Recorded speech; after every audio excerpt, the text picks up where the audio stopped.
The average household wastes $1,200 annually on premature product replacements. Understanding the replacement cycle is no longer just a household chore. It is a critical financial strategy used by the top 1% to preserve capital. Most consumers fall into the trap of reactive purchasing, waiting for a total breakdown before considering an upgrade, which often results in paying a premium for urgency. This breakdown explores the intersection of depreciation, repair costs, and energy efficiency to reveal the exact moment an asset becomes a liability. Mastering this timing can effectively increase a household's disposable income by 15% without changing a single investment or career path. In the 1970s, a standard refrigerator had an expected lifespan of 15 to 20 years, but today, that figure has plummeted to roughly 7 to 9 years.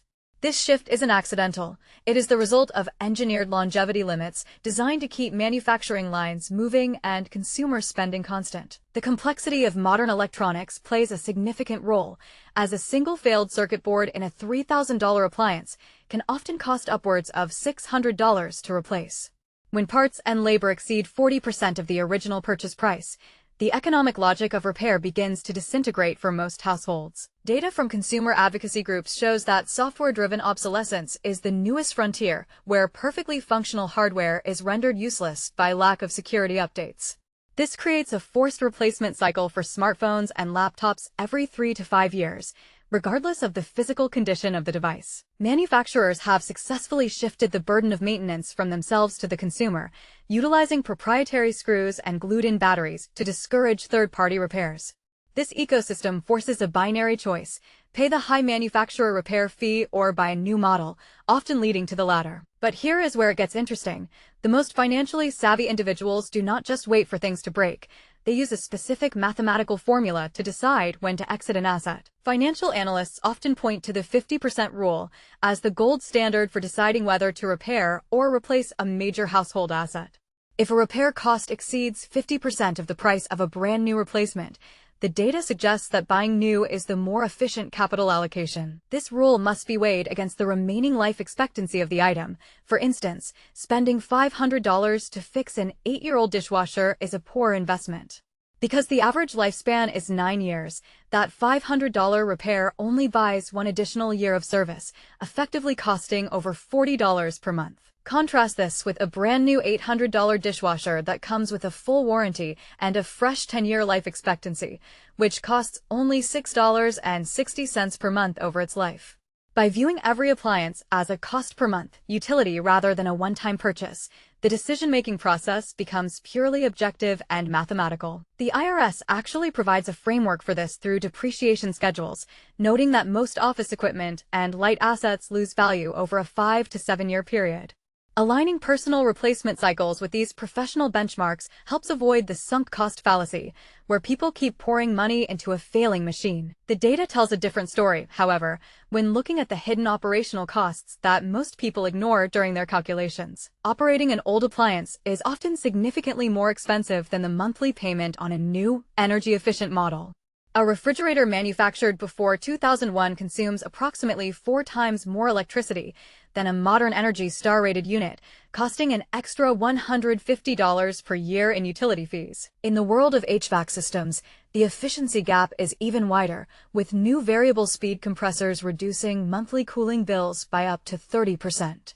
For a home with a $300 monthly electric bill, that is a savings of over $1,000 annually, which pays for the upgrade in less than a decade. Technological debt also applies to vehicles, where older engines not only require more frequent maintenance, but also suffer from lower fuel economy. A car that averages 20 miles per gallon compared to a modern hybrid averaging 50 can cost an extra $2,000 in fuel every 15,000 miles driven. Beyond energy, there is the opportunity cost of time associated with frequent repairs and research into finding obsolete parts for aging machines.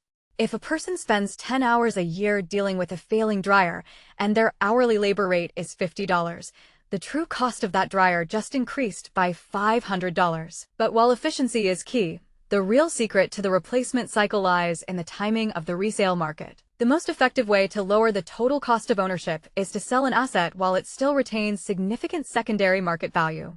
For automobiles, the steepest depreciation curve occurs in the first 3 years, But a second cliff happens at the 100,000-mile mark, or the expiration of the powertrain warranty. Studies of the secondary market show that tech products like flagship smartphones retain roughly 40% of their value after 2 years. By selling a 2-year-old device for $400 and applying it toward a $1,000 new model, the consumer effectively subsidizes their upgrade, keeping their tech current for a net cost of $600. Waiting until a device is worth $0 is a common mistake that forces the owner to pay 100% of the next purchase price out of pocket. Wealthy households often treat their physical assets like a rotating portfolio, exiting positions before the maintenance costs spike and the resale value craters. This proactive rotation ensures they are always using the most efficient, reliable equipment while minimizing the long-tail expenses of aging hardware. It requires a shift from a buy and hold until death mindset to a more fluid total cost of ownership perspective that tracks depreciation monthly. Ultimately, the goal is to stop being a victim of the replacement cycle and start using it as a predictable component of a long-term financial plan. The most important takeaway is that assets should be replaced when the cost of operation and depreciation exceeds the amortized cost of a new, more efficient alternative. If this changed how you think about the things you own, the next video breaks down the psychology of the buy it for life movement and why it often fails.